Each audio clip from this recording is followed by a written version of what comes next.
Christian, hello, good morning. Good morning, Luke.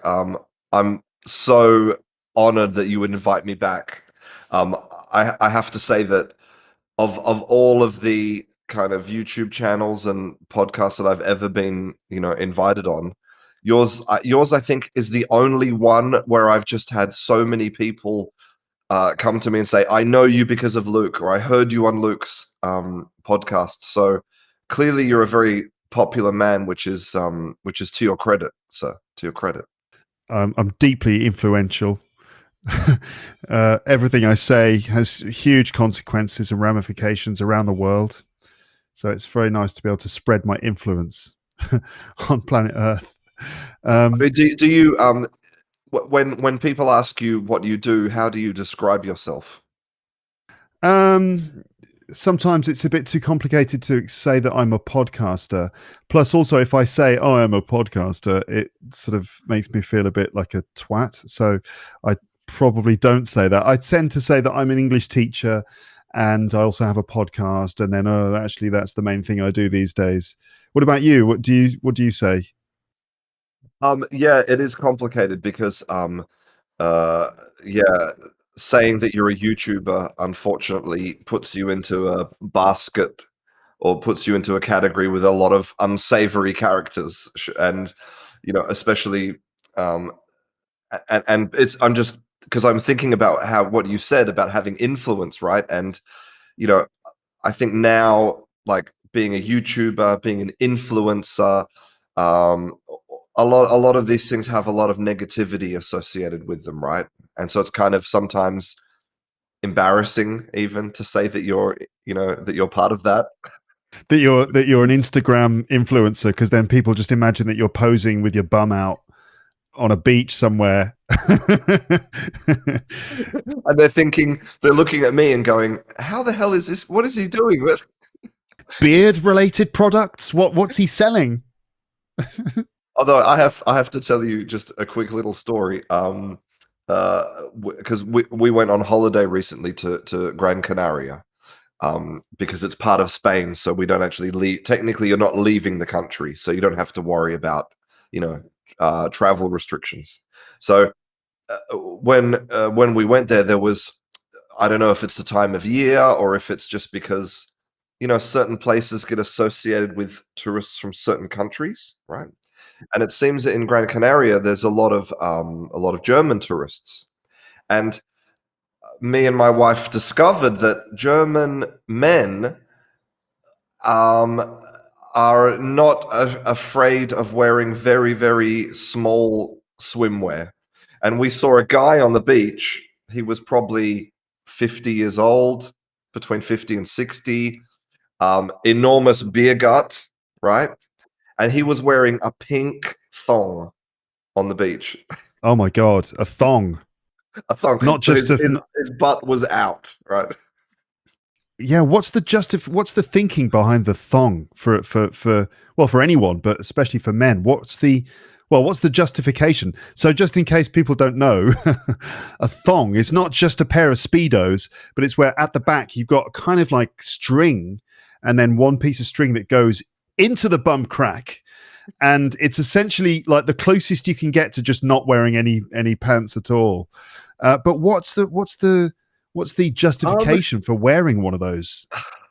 the justification is that you are tanning every available square inch of your skin. You have a perfectly even tan, no lines, no marks. And I mean, the guy was a perfectly even color all over, which which is incredible to me because if I go to the beach and try to tan, I tan in kind of stripes and patches, and Yeah, it's like I me, don't know how like me. people do it. Yeah. I Oh have wow. for video viewers, you can see right now that I mean maybe it's not that clear, but I've got the classic English tan where there is a line where the arm of my t-shirt stops. There is a clear line, and it's the same on the back of my neck where I'm tanned, and then wherever my t-shirt's been, it's just like awful pale flesh. So yeah, I guess that's what this guy was doing. He was just trying to get the all over body tan. But it's a bit weird, isn't it? That like he's so conscious of his appearance, but he's got this huge beer belly. So get the priorities right, mate. Exactly. But I mean, I couldn't tell him any of this because I don't speak German. So Right. And would you anyway? Excuse me, you're German, right? Okay, let's conduct this conversation in German.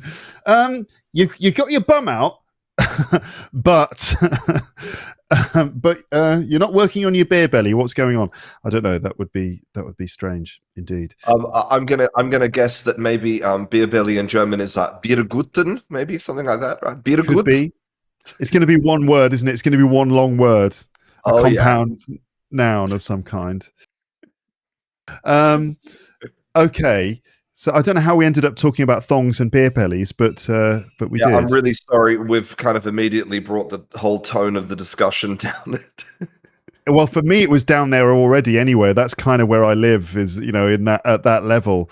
But this is where I can segue into talking about your content. I should also say that this is the people listening to this on the podcast. This is also available on YouTube, so you can see video versions of this. And if you do watch the video, you'll see two bearded men. It's like Battle of the Beards today. There Although I is think there Chris, is yeah, one area of inequality, Luke.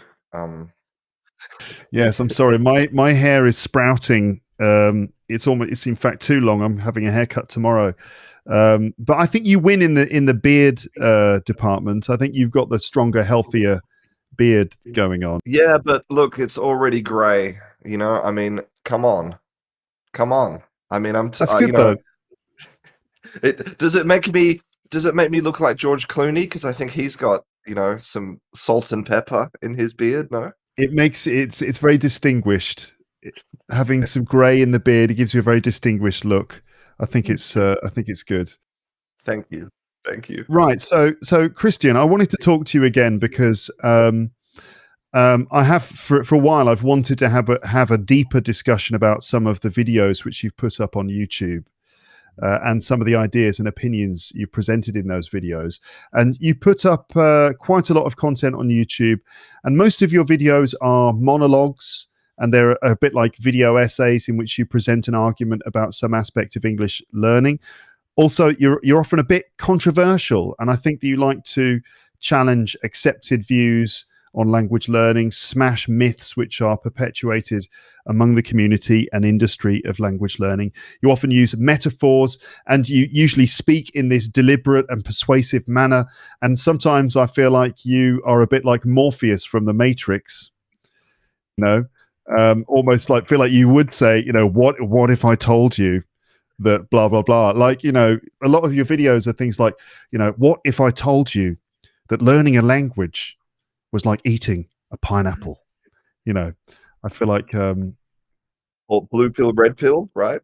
Yeah, which pill actually, Christian, in terms of yeah, language learning, the blue pill or the yeah, red pill? It's an yeah. easy question, I It's like suppose. if you take this pill, you will continue your normal life believing that you can get fluent in 3 months and that you need to have a British accent to communicate.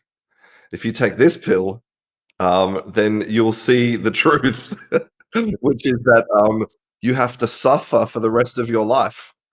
But at least you'll be awake. Which one do you want? Yes, it is like the Matrix. Yeah, the hard truth and just kind of like, yeah, being given the myth and stuff. But these are Yeah. some of the things I wanted to talk to you about, right? So I just wanted to have a conversation with you about some of the points you've made in your videos. And here's a kind of an overview of some of the ideas. So recently you did one about comprehensible, that's not how you say that, comprehensible input, and Stephen Krashen. You've talked about course books and language classrooms, just the whole idea of right and wrong in English, grammar, exams, setting goals and objectives, pronunciation, speaking like a native, and then general advice for learning English. These are just some of the things that we could cover. We probably won't deal with all of them.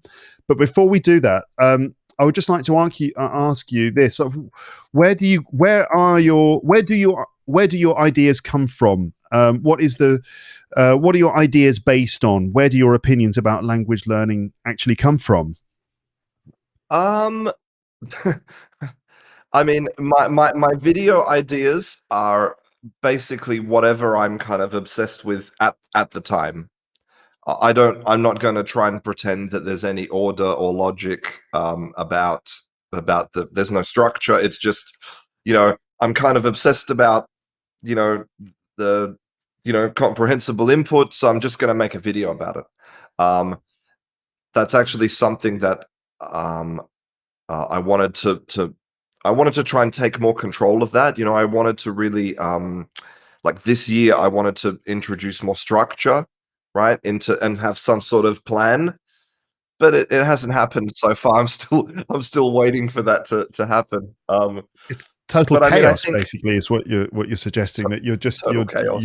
it's just complete chaos behind the scenes. Like the videos are very well presented. It all looks very, very beautiful and very well organized. The way you Thank you. speak in them is very controlled, but actually behind the scenes, behind the curtain, it's just complete madness. Like, oh God, what am I going to do next? I know how you Um, feel. It's like that for me too. it is. It is. I mean, I think I went through a phase where I was totally obsessed with just the research, and I thought that if you do exactly what they say in the research, like if a paper comes out and it says the best thing that, we've studied 50 people and the best thing you can do is this, and I'd be like, right, okay, everybody, we should do this. But I had a few conversations with some people, that have a lot of experience in the field. Like 50 years of working in not just research but also in the classroom. And I think I slowly began to realize that, number one, um, and this is something which is kind of new to me, in the past, let's say in the past 12 months. Number one is that, you know, research can only be trusted to a point, you know, and that, um, a bigger problem in science right now, in all fields, in biology and physics, and is replication, right? So you can do a study 1 week in one place, and then you repeat it somewhere else and you find something completely different.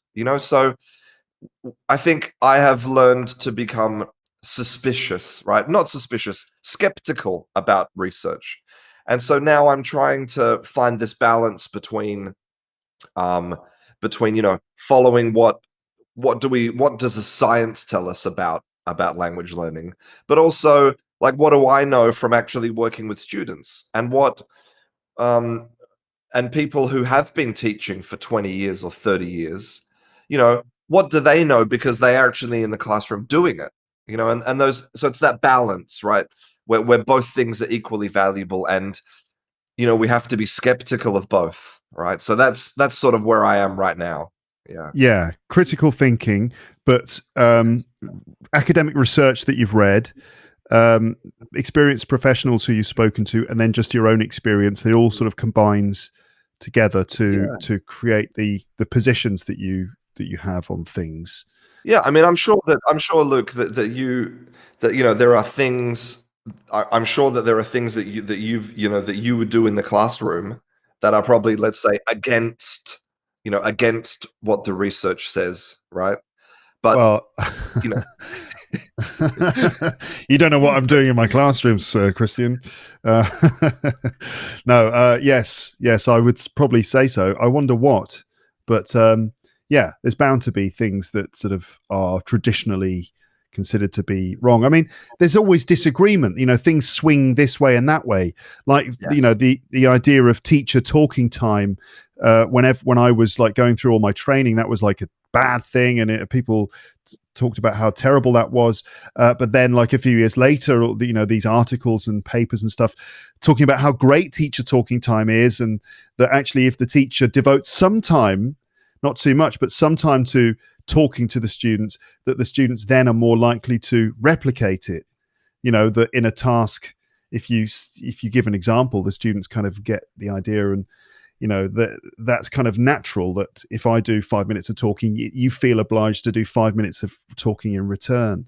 And so yeah, teacher talking time can actually increase student talking time and things like that. Yes, yeah, yes. yeah, exactly. And also, what also goes with that is, when the teacher is talking, should you prohibit them from talking let's say they're native Spanish speakers. Should they be prohibited from speaking Spanish if they're teaching English? Should they only speak in English if they're teaching English? This is another thing. For many, many years, teachers were told, whatever you do, don't speak in your native language, right? Because you're robbing all your students of the opportunity to hear the language. But now it's kind of the other way. It's like it's fine to speak in your native language, right? But um, you know, and this is probably something that teachers who have been in the classroom for 30 years, they already know this, right? So that's why following the research has to be done with skepticism, right? Plus the fact that the history of sort of understanding language learning, which is fairly recent, really. That you've gone through all these different phases. That one accepted standard gets replaced by another, and another, and another, and it kind of goes through these trends that seem to contradict each other to an extent. So, yeah, it's kind of like we're on shifting sands in terms of language learning and understanding how it works, and the general accepted approaches to it change all the time.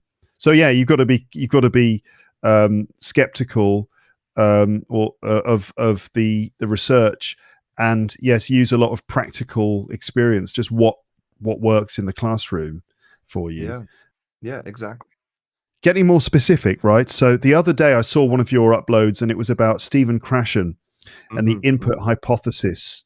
And for those people who aren't aware of it, that Stephen Krashen's theory is the idea that people learn languages primarily through understanding written and oral texts. That you learn a language basically when you understand it, and reading and listening are essential parts of the process.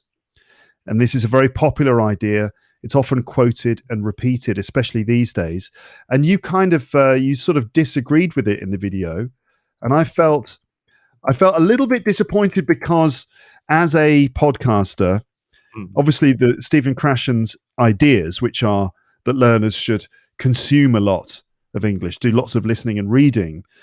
Obviously, this idea suits me quite well because here I am producing content for people to use to learn. So I was a little disappointed, with your diagnosis of it. So what's your beef with Stephen Krashen and the input hypothesis?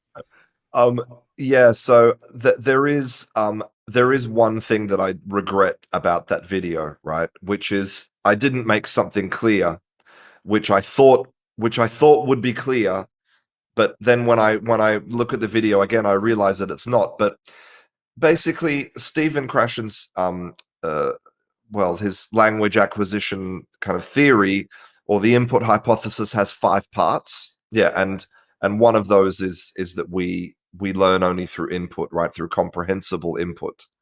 Um, and I included a portion of an interview he did very recently where he says that we own you know we only acquire language when we understand it, right? So we don't acquire language from speaking, we don't acquire language from studying or memorizing or any of those things. So the theory is that it's just everything that comes in, that's all you need to learn a language. And my video was specifically to disagree with that. But what I didn't make clear was that um, of course you need input, right?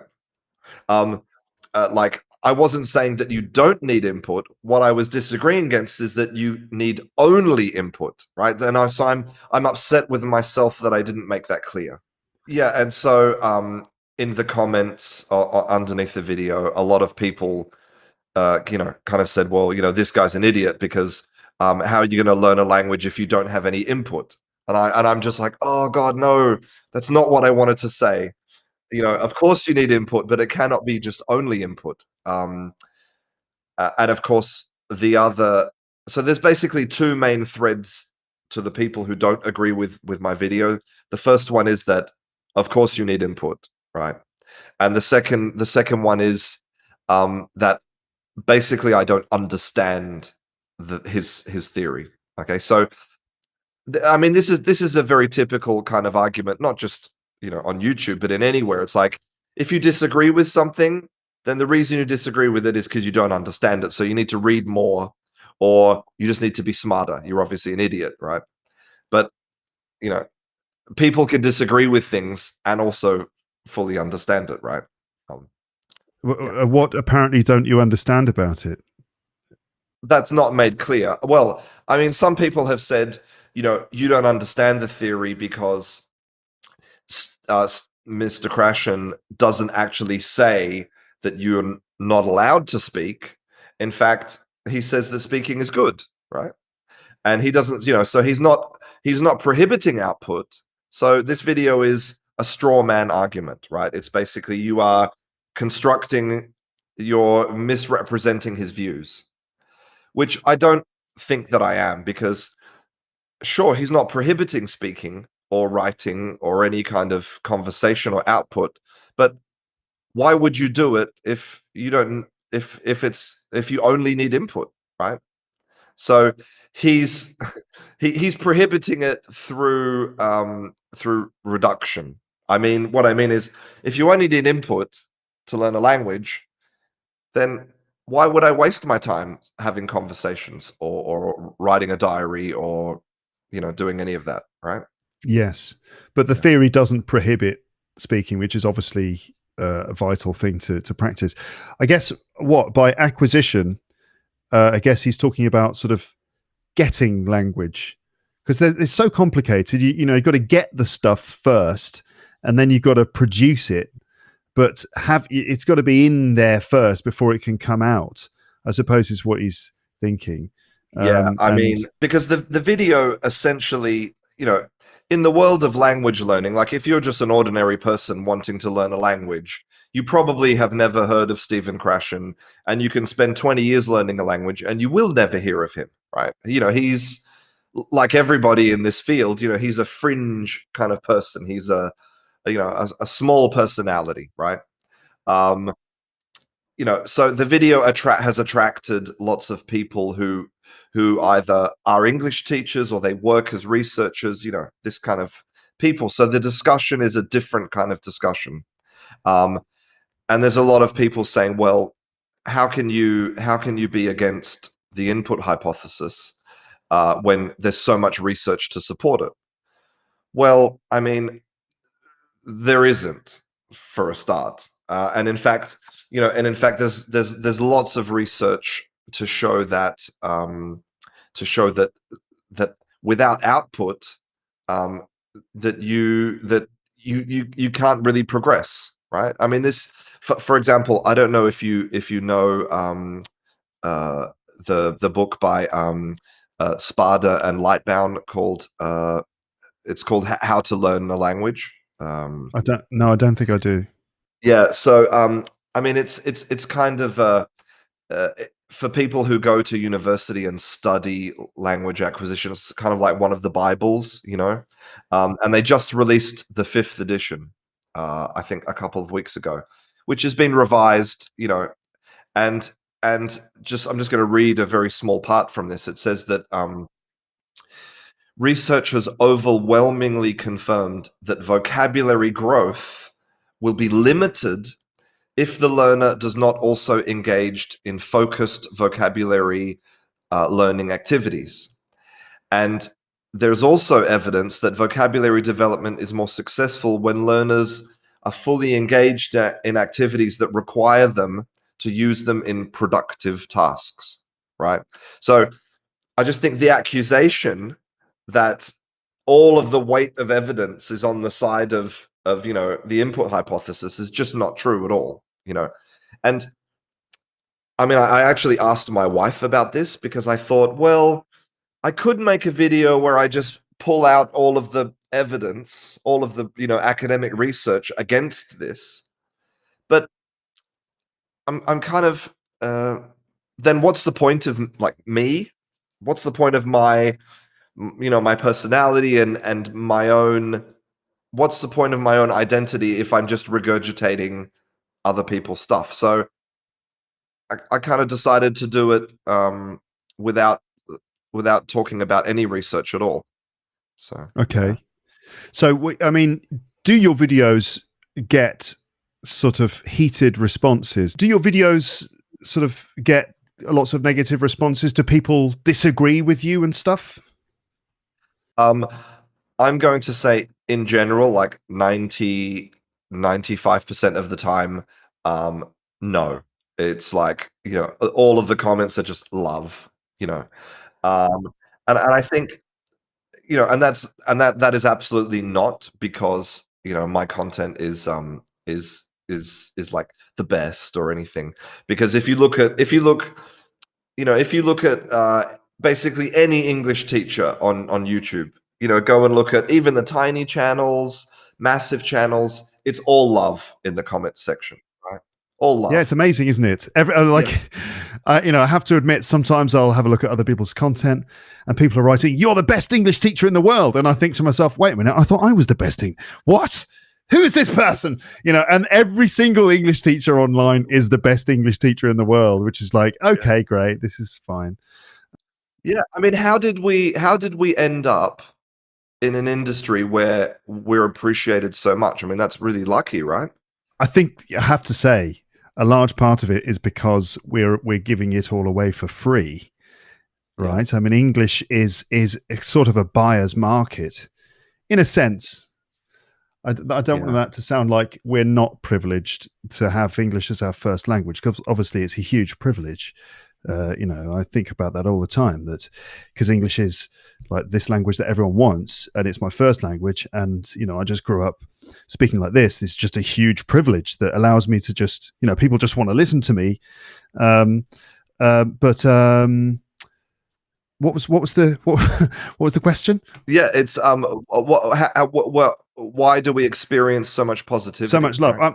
Maybe sometimes I think it's because we give away content free, and so people feel sort of that they should be very positive. But at the same time, maybe it's just that language learners are generally sort of lovely. There's something inherently humane about learning a language, and when you're learning it from someone who's there to help you, that is sincerely a pleasant thing, and people feel that they genuinely get things from us, and so they feel that it's only natural to then say thank you so much, because maybe we are being helpful, maybe it's justified, maybe it's not just hyperbole from our audience, maybe they really mean it, you know I think so. I really yeah. do. I really think so. And this goes back to the thing you said at the very beginning of this conversation, right? About how um, you want people to consume your content, right? And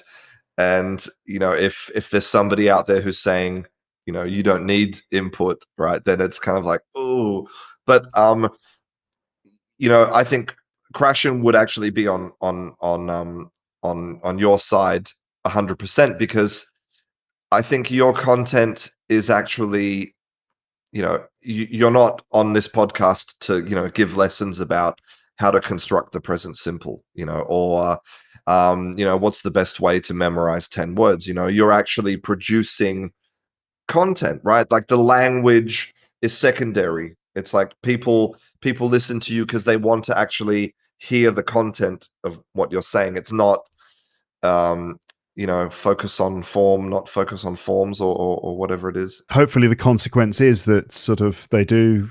I mean, this is basically Stephen Krashen's idea, to put it very simply, that people will just sort of pick up English as a consequence of focusing on the message that's being communicated, and it's a long-term process and stuff. But of course, that can't be the only thing. I mean, I always say that my podcast is best consumed as part of a balanced diet. That Yeah, is, obviously just listening to me is not correct. going to be everything. You need to do lots of speaking, you need to read and write and all those other things too.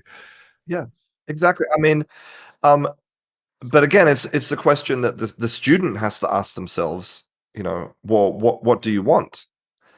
Because um like I spoke a couple of years ago to Steve Kaufman, the hyper polyglot, the Canadian hyper polyglot. So he speaks, I don't exactly know how many languages he Too many languages, Christian. He needs to stop. Someone needs to stop him. StopSteveKaufman.com. But yeah, he, and I know that for some of his languages, he's not interested in having conversations in those languages. He wants to just, read. He wants to be able to consume content, and that's fine. Like that's his, he wants to know the language in the same way that we might, I might be fascinated with rabbits, and so I read a book about the anatomy of rabbits and rabbit behavior, but I'm not gonna, make rabbits my full-time job, you know? So, Oh, I'd hope and I wa- I'd hope so, because that would be a terrible idea. Like Christian, what happened to Christian from Kangaroo? Oh, he stopped doing YouTube, and well, I don't know. He's just got really obsessed with rabbits. It's really weird. Anyway, let's oh best my not talk God. about it. This is why I have to write scripts for my videos, because otherwise I come out with the dumbest examples in the world. Oh my God. What was the Um, point you were making, though? Sorry.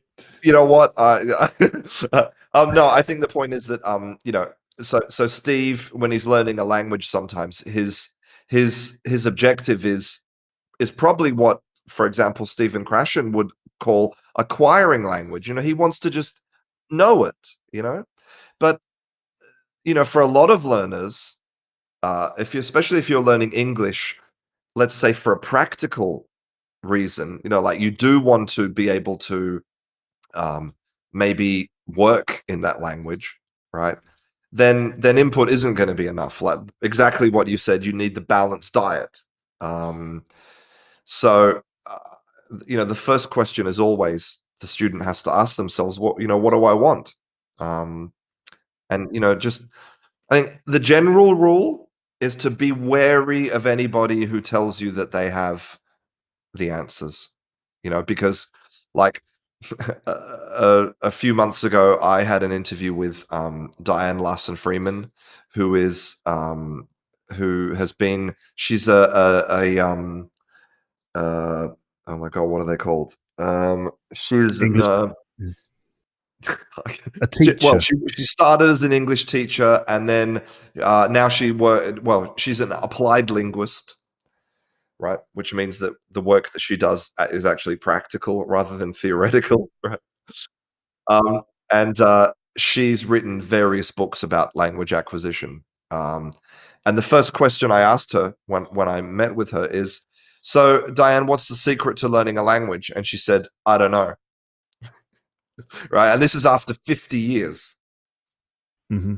Right? Hmm. Yeah, So, of course. There is no when I secret. see yeah, so like when I see a 23-year-old guy on YouTube going, "Hey guys, 59.99 a month. I've got the secret. You'll be fluent in 6 months." I'm like, no, no, you won't. Also, the stupid thing about that saying the secret to blah blah blah is like it's not a secret. There's a whole industry. There's a whole machine. Its entire purpose is to tell everyone everything that we know about how to learn a language. That I for 20 years I've been banging on about it in classrooms. Explaining it as explicitly and clearly as I possibly can how to learn English. There's no secret. No one's keeping this stuff secret. Oh, we know how to learn a language, but let's not tell anyone. It's crazy. There's no secret. But yeah, that's just sales language, isn't it? I mean, that's clickbait. I It did have a is. It question is. for you about that. Yeah, it is. No, no, and I wonder if you're going to ask me about how clickbaity some of my video titles are. Go Yes. ahead. That is one of my questions. So, yeah, I was going to say, where do you stand on clickbait? And it Yeah. might be necessary to define clickbait for some viewers or listeners who don't really know what we mean. So, what is clickbait? I would say that clickbait is either an image, so like a video thumbnail image, or a title or a description that's designed to attract you to click on the video or to like listen to the podcast. But the problem with clickbait is that usually this surface appearance, so the first thing you see doesn't actually represent what's inside the video, right? Um, so you'll see this on a lot of videos on YouTube in general, where it will be a video about fishing, and of course the thumbnail is, a girl in a bikini with a fish. So you click on it because you want to see the girl in the bikini, not because you're interested in fishing, right? And then when you watch the video, the girl in the bikini is not even in the video, right? That's clickbait. Other examples. I mean, I watch a lot of videos because I'm a bit of a geek about films and things, right? And there are tons of videos about Star Wars and Marvel movies where they're like, like Thanos' secret plan, and then there's like a picture of Thanos from Avengers Endgame with a red circle around like something on his shoulder, and there's like a red circle on his shoulder. You're like, wow, what is this theory? What was Thanos' secret plan? But of course, it's just clickbait. There's no actual content. It's just a guy saying, hi guys, today we're going to do 3 PlayStation giveaways. It's just PlayStation giveaways and really nothing else. So yeah, that's clickbait. But clickbait, Why are they always American? I don't know. But clickbait is kind of rife in the English teaching online as well. So where do you stand on clickbait? Because I think some of your videos have quite clickbaity titles. Let's just see if I can think of an example. Hold on a second. Well, you can probably think of. I uploaded a video recently. I think I called it like 3 secrets to getting fluent, right? I mean, that is super clickbaity, right? What are these 3 secrets that I have been hiding from everybody, right, Luke? Yeah, you've got one of yours says stop speaking English wrong. Yeah. Another one says 3 steps for perfect English. Okay. 3 steps of perfect And English. Okay. what else? What else have you got? One trick to learn English. One trick to learn everyday English, and so on. Yeah. So quite clickbaity titles. Yeah. No, they are. I'm playing the game on YouTube. I think there's 2 ways to approach content creation that I have discovered, right? Which is, the first way is that you follow the algorithm, right? Which is a great way to increase your chances of success. So like what's trending, um, what kind of, within my field, like within English teaching, what are the videos that have like 5 million views each? What are the titles of those videos, right? And you can go down that path, and you can follow the algorithm, and you can make content that's more likely to become really successful. Or you can go the other way, and um you can just basically make content that you think is really good and you're really passionate about, that you want to make content about, and then kind of hope that it gets traction, right? But you obviously have a much lower probability of success doing that. Yes. So I'm doing both. So basically, I make videos about whatever I want to make a video about that I'm really interested in, and then I try to find a way to, when I upload it, I try to find a way to make it attractive to click on. Yes. But I obviously try not to misrepresent the content. Like, if I say there's 3 steps, then in the video you're going to find 3 steps. And if I say there's 1 trick, then in the video you're going to find 1 trick. But are they misleading? Are they maybe in a way? Yeah. I don't think so, because actually a lot of the time what you do is you have a clickbaity title, but then the content of the video is sort of the antidote to that kind of thing, in the sense that um, it's like 1 secret for learning English, and the secret is there is no secret, or that sort of thing. That you tend to the content is authentic and sincere, despite the clickbaity title. Whereas the worst clickbait is where there's something promised in the title and absolutely nothing is really delivered at all, because they've achieved what they needed to achieve, which is that you watch the advert at the beginning of the video. And it's Yes. like, right, well, there you go. Now I'm going to just spin this out for the next 10 minutes.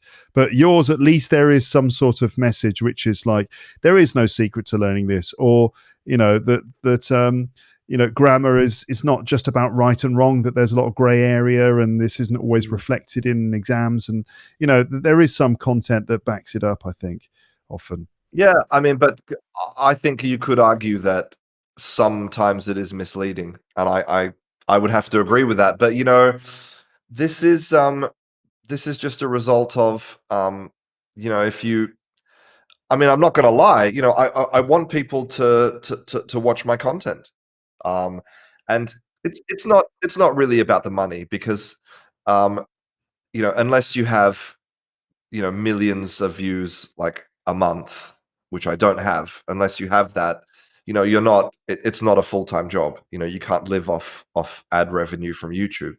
Um, so it's not about the money. It's just about I don't know. I suppose I think my message is important. I want people to hear it. That's just narcissism, maybe. Look at me. Look at me. Look at my um, lovely thick beard. Look, you want people to listen to your podcast, right? And Yeah, I'm yeah, of sure it's not course. it's not about money for you either. I imagine. Well, I mean, a little bit. Obviously, I Yeah, need sure. to be able to pay for the time that I spend on doing this.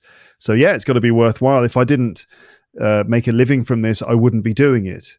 So yeah, I mean, to an extent, it's about the money. But yeah, of course, I want people to listen to me. I want my voice to be heard.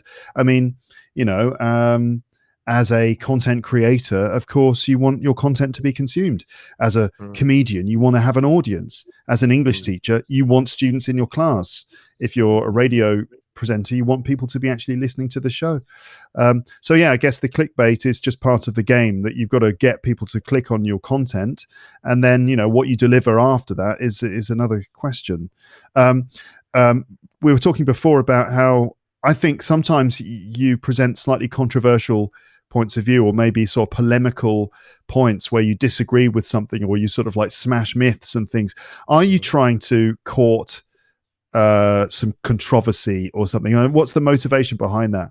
Are you trying to kind of blow people's minds, or what? Do Um, you do you want to be? Do you want people to disagree with you? Are you up for a scrap? What's going on? yeah, I do. I definitely get accused of that. It's like you're only doing this for attention. Like, for example, with the crashing video, there was a lot of accusations that I did it just to get attention, just for clicks.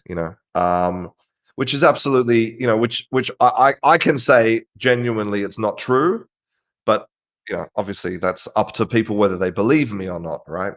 Um, I mean, I'm I'm absolutely not afraid of controversy, um, in places where I think it deserves. It's necessary. I mean, there are a lot of things that I see every day on you know uh, on like from YouTube channels, or people selling courses, promising things, and I just think it's wrong, and I think they should stop doing it, and so I'm going to make a lot of noise about that, um, but only where it's necessary. Like, um, you know, uh, there are some there are some things that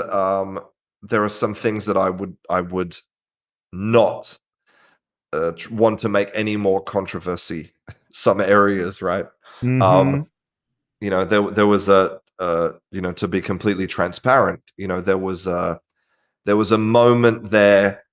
There was a moment there where I suppose I was looking at other YouTube teachers, and I was like, well, that's not right. So I'm going to call them out.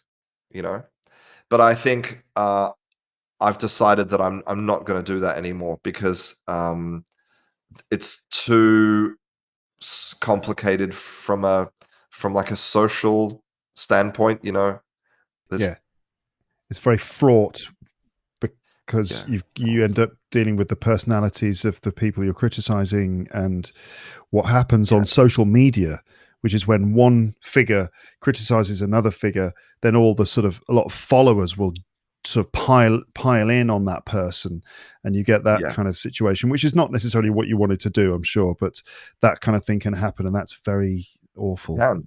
But you know what it's great for? All of that, like bitching about other people and like attacking other people. It's great for views and clicks, right? It's great. Like if I wanted to go down that road, you know, they say that there's no such thing as bad publicity, right? So even if you have 1 million views and everybody hates you, it's still 1 million views, right? So that's a road you can go down. Imagine if you But became the Donald Trump of English teaching. oh wow. I got to tell you, folks, Luke Thompson he's a horrible English teacher, and believe me, folks, I know English teaching. If you suddenly started doing that, that would be pretty shocking. You're so good at that. It was Barack Obama last time. Now it's Trump. So, there's lots of things I could ask you about. Like a couple of years ago, you were sort of like on a mission about course books and workbooks. So if Yeah. I say the words, if I say, English language workbook to you, Mhm. what's your response? Where's the shredder? I'm currently holding up a copy of English File Upper Intermediate. Ooh, Do you like ooh. English File Upper Intermediate, Christian?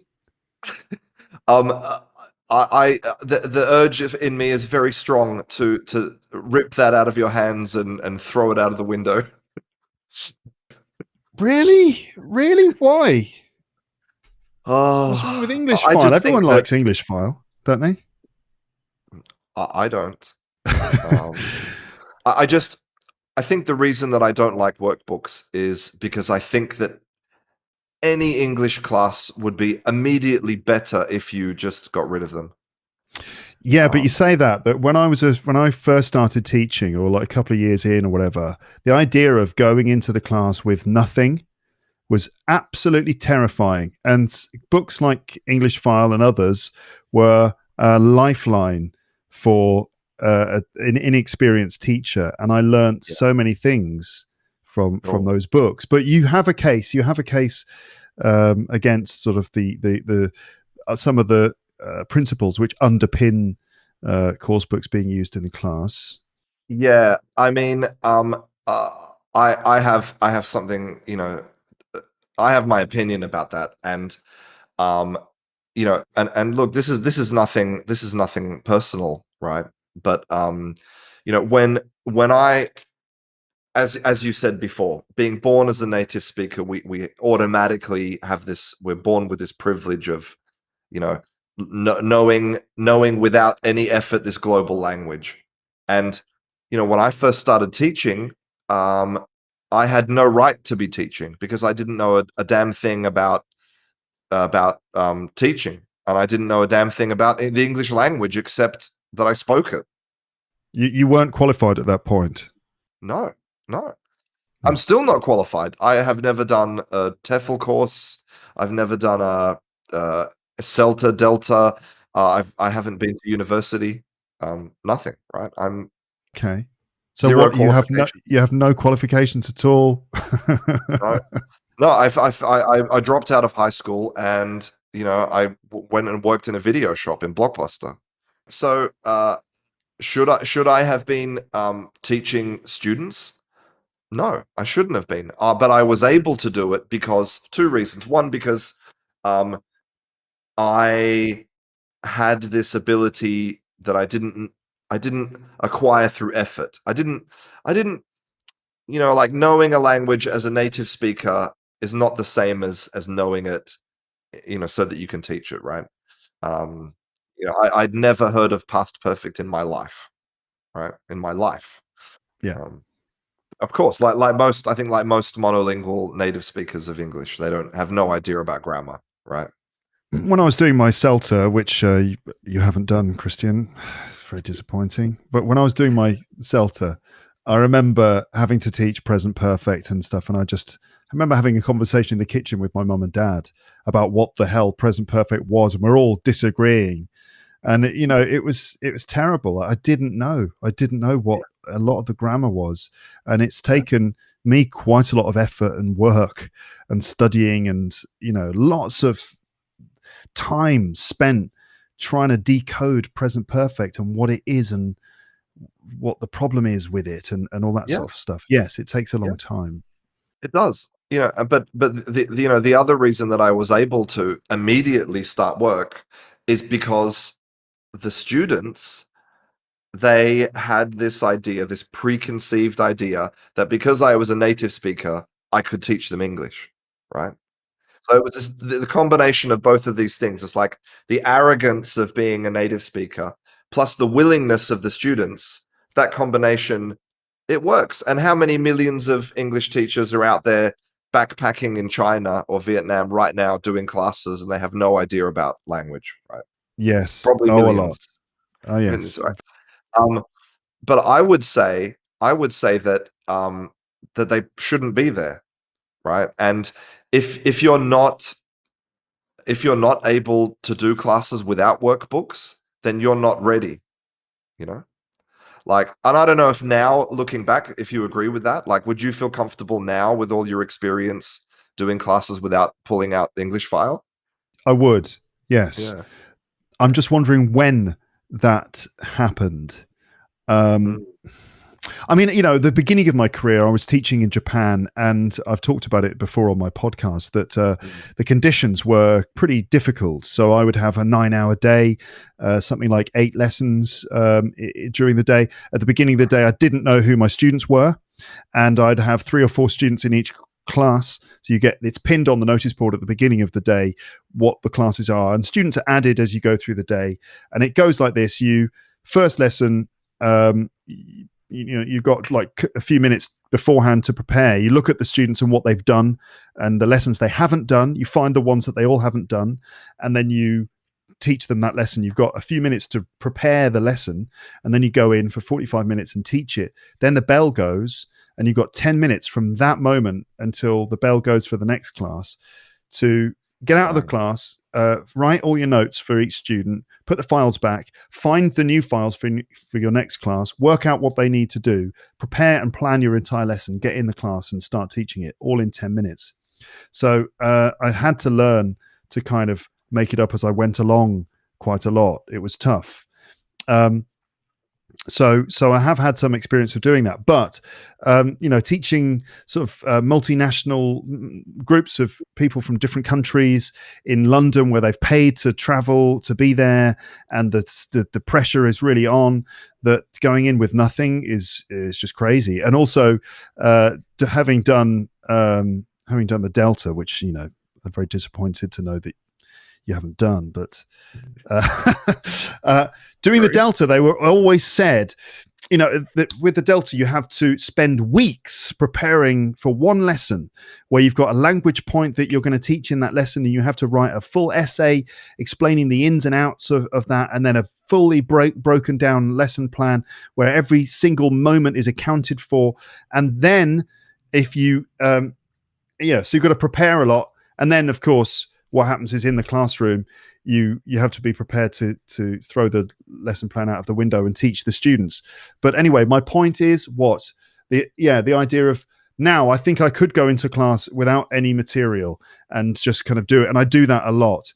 But that I probably only got the confidence to do that, I don't know, even 10 years ago, maybe. Yeah. Yeah, I mean, I think maybe something that I should make clear is I think the choice is not between should we have workbooks or should we have nothing, right? That's not the choice. The choice is should we do workbooks in which the content of what I'm teaching has been decided by other people, right? Who don't know me, who don't know my students, who don't know how much time I have, who don't know how many kids I have in my class, who don't know how old they are, what they're interested in, what the culture is, nothing. All they know is that they're in an office in London and here's a little box with 10 words about Shakira because let's do some pop music because pop music's cool and the kids love pop music and they love Shakira, right? Right. That kind of thing. There's Okay. that choice, or the choice is as a teacher, and I would hope as a teacher who's not teaching 8 hours a day because that's just untenable, right? Untenable. Um, as a teacher, that you would take the time to ask your students, not just take the time, but have the time, right? To ask your students, guys, what do you need, right? What are you interested in? How can I help you to achieve whatever your goal is, right? And let's make a plan based on that. That to me is just a kind of fundamental thing, right? Absolutely, and then to work out what their priorities are and their needs. But then what I would probably do after having that discussion is go off and find a combination of material and stuff that I've come up with myself, which then I think fits that thing. But what you've often said about workbooks is, as one of the things I think you disagree with about them, is the idea that there is a basic black and white, right and wrong in language learning, and that especially when learning grammar, you have these, let's say, even in tests or exercises, you have gap fills where there's supposed to be one answer. And you gave an example in one of your videos, and the example was this: after the match, she admitted that she blank badly. And the options are: after the match, she admitted that she played badly, that she had played badly, or that she had been playing badly. And Mm. your point is that they're all possible. All Yeah, three responses are I mean, I'm sure possible. that you can imagine, you can instantly imagine three scenarios in which those sentences are possible, right? Yeah, definitely. Um, Yeah. yeah. How can you tell a student they're wrong? So the thing You is know. with that question, after the match, Mm, she admitted that she played badly. She admitted that she had played badly. She admitted that she had been playing badly. Um, mm. so when you discovered this, was there one answer that was given as the only correct answer in that? Yes, there was the first option. I think she had no, she played. Yeah, She played badly. yeah. There Yeah. was one.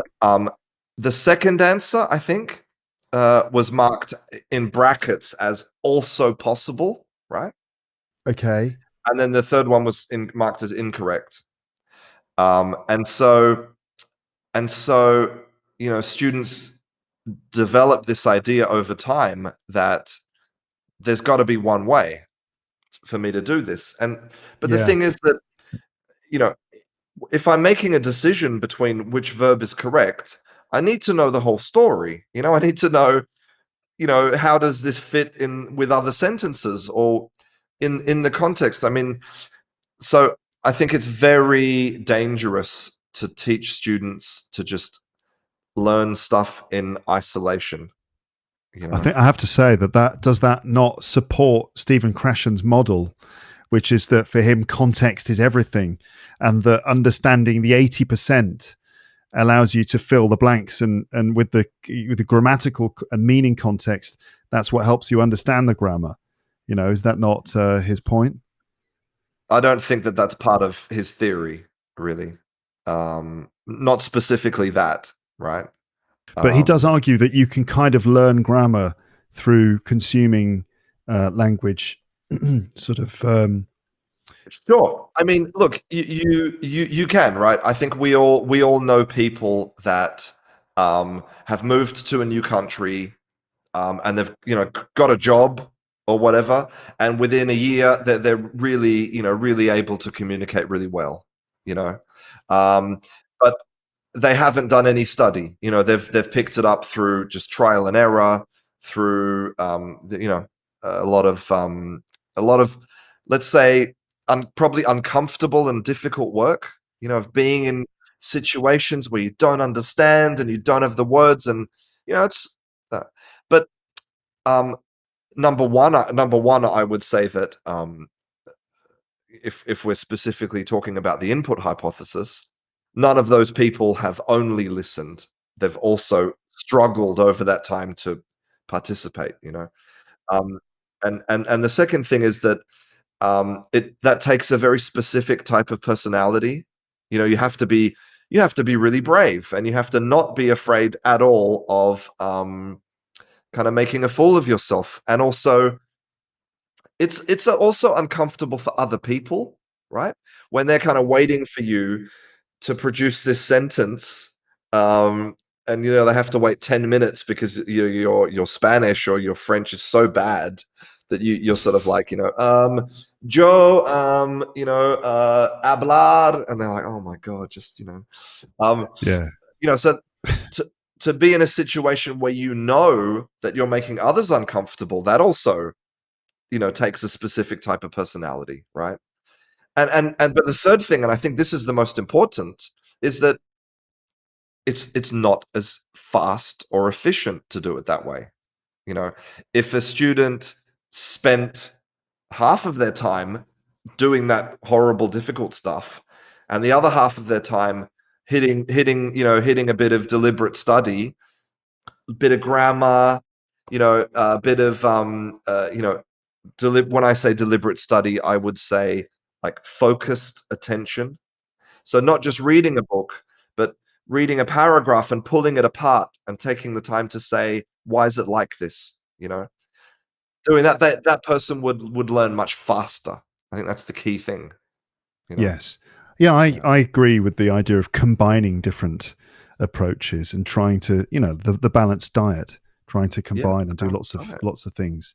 Yeah. We could talk more about lots of other things, but I would say maybe we can wrap up by just sort of saying, what are your top tips for learning English, Christian? What is the secret to learning this language? Do you have any specific things that you could recommend or suggest? That what do you think learners should be doing, regardless Um, of what they shouldn't be doing? What should they be doing? yeah, okay, so I think that learners, and I hate to repeat myself, but I'm gonna do it again, right? I think that learners should always start with the question, what do I want? You know? And it's fine if you want to say, you know what? I have no respect for this language. You know, I'm learning English because I've been forced to do it, you know, because I want to go to university, I want to go to university, so I just need to pass this exam or whatever I need to do. That's fine. Like be honest with about your objective and do what focus on what you need to do to get that done. If you just want to read, that's cool. Then that you can focus your attention on reading. Um, but if you want to be, let's say, a balanced learner, right? So you want to be able to have conversations and read and talk about a variety of subjects, um, then you have to practice those things. So it always comes back to the question of what do you want, and you know the same way as that people who are trying to lose weight, it's going to be very attractive when you see a product advertising something like the magic pill or this system or whatever it is that that seems too good to be true. And if it seems too good to be true, then it is. Not it probably is, it is.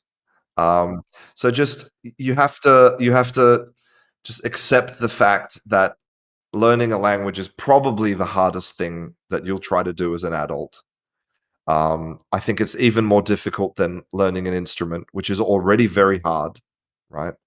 Mm, Um, and it's going to take, it's not something that you just finish and it's done. It's something that you have to work on forever, like maintaining your weight or maintaining your guitar skills.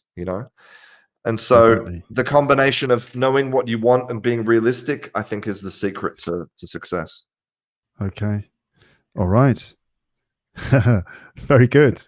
Very good. Thank you for talking to me and my audience about all these things. There's lots of other things I could have asked you, but we don't have time, I think. Part three. Part three. Yes, it'll have to be a part three. What are you working on at the moment? This is my final question. Are you working on something specific?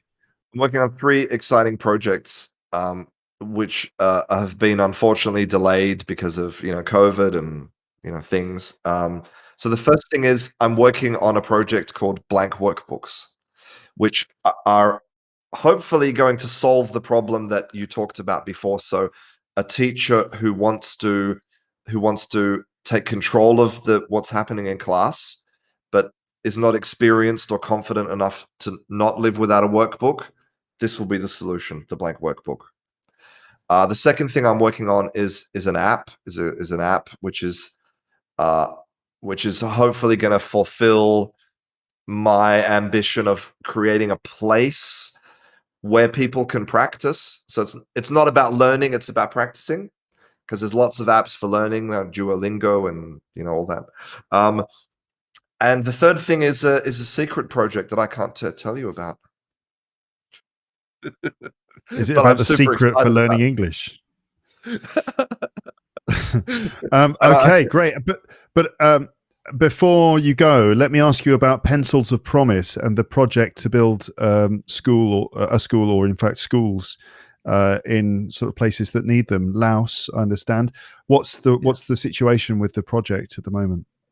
Yeah, so last time I talked to you, we were kind of in the middle of raising this money to build a school, and I'm happy to say that I think in May, yeah, I think it was in May, we reached our fundraising target. So we raised $50,000 to build a school, and it's Wow. going to be in a very small community in the north of the country of Laos. And there's like 136 students who go to the school. At the moment, some of the students, there's not enough space for them in the school they have now, so they have to walk um, 3 or 4 kilometers each way every day to go to school. Wow. And when the school's built, they won't have to do that. But I think the thing I want to say about it is that it was a kangaroo community project, and it was hundreds of ordinary people who who don't actually have a lot of money, who were extremely generous, and we all worked together to raise this money. And uh, yeah, we're pretty excited about the fact that sometime early next year there's going to be this school. So um, Yes, amazing. yeah, it is And is amazing. the project continues? Am I right? You're also going to continue raising money to pay for other schools as Yeah. well, I think. Yeah, yeah. I want to make. I'm kind of working with Pencils of Promise. Um, for example, today I'm giving a presentation about global English to their team, um, which is actually training for native speakers, teaching native speakers how to interact in this world where we are completely outnumbered by non-native speakers, right? And we have Yes, a lot of work to do because we are bad communicators in English. absolutely. Yeah, this is really, really interesting. And I've always thought that native speakers who are communicating with non-native speakers need training, so that they're not using idioms all the time. They're sort of they're understanding what non-native speakers have to deal with when understanding them. Yeah, really interesting. Oh, that's good.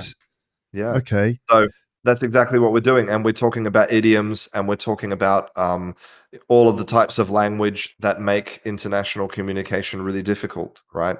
And we take too much advantage of our privilege as native speakers, but we're the ones losing out, right? Yeah. Not the non-native speakers, it's us. So we have work to do, right?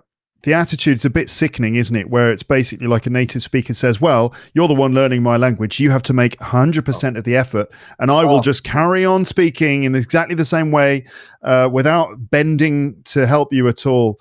Everything can be so much easier if the native speakers just sort of made a bit more effort yeah. to change their position a Yes. bit. Exactly. Exactly. So that's a really interesting area, I think, of, in the future to I'm going to be talking a bit more about that. But yeah, uh, in the future, I would like to make Pencils of Promise. I would like to make building schools part of what I do. Because it's just very satisfying, actually. Yeah, yeah. Do you still need contributions or volunteers or help at all? At the moment, fundraising is paused for summer, right? Everyone's taking a break for summer, but in September, we're going to be starting again to build school number two.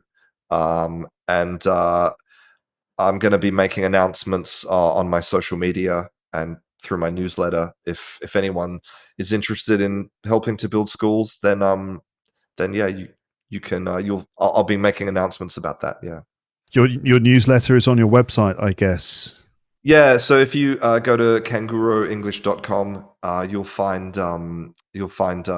you can subscribe to my newsletter, or yeah, I'm going to be making announcements there about stuff. So yeah, Very good. thanks for the opportunity to talk about that. I It's all right. appreciate it. Yeah, it's a pleasure, of course. Okay, good luck with the workshop today, and we look forward to finding out about these projects, including the secret one. Sounds interesting. Okay, Christian, have a good day. Thanks a lot. Thanks, Luke. Awesome. Cheers. Bye. Thank you so much.